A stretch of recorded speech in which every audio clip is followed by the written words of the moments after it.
কুকুরের ব্যাপারে নবী করিম সাল্লাল্লাহু আলাইহি ওয়াসাল্লাম বলেছেন যে কুকুর মানুষের উপকারে আসতে পারে, শিকার করতে পারে, পাহারাদারি করতে পারে, সে কাজে মানুষ ইউজ করতে পারে, কোনো অসুবিধা নেই। বাট মানুষের ঘরের ভিতরে কুকুর রাখবে না। কুকুরের জন্য আলাদা ঘর হতে পারে, পরিচর্যা হতে পারে, মানুষের ঘরে ঢুকাবে না। কেন? এখানে স্পিরিচুয়াল দিক আছে। সবকিছুর বাহ্যিক দেখে আমরা বিবেচনা, বাহির দেখে আমরা বিবেচনা করবো না, ভেতর অন্তর্নিহিত দিক আছে, এটা আমরা জানি না। উনি ওহির মাধ্যমে আল্লাহর কাছ থেকে জানতেন।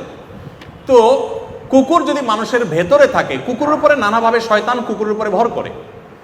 মানুষের ঘর বাড়িতে যখন থাকে তখন সেটা মানুষ প্রভাবিত হয়, মানুষ টেরও পায় না কিভাবে প্রভাবিত হয়। নবী সাল্লাল্লাহু আলাইহি ওয়াসাল্লাম নিষেধ করেছেন, যে ঘরে কুকুর থাকে সেখানে রহমতুল ফেরেশতা আসে না। এর মানে এই না যে কুকুরের কোনো দোষ আছে, এটা একটা বাস্তবতা। কুকুরকে তার মতো করে ঘর বানান না, আপনার চেয়ে আরো সুন্দর ঘর বানাবেন, ইসলামে নিষেধ নেই, কোথাও নিষেধ নেই যে আপনার বেডরুমের চেয়ে কুকুরের জন্য আরো দামি বেডরুম করেন, নিষেধ এরকম কোথাও লেখা নেই, কোরআনে দিয়েছে।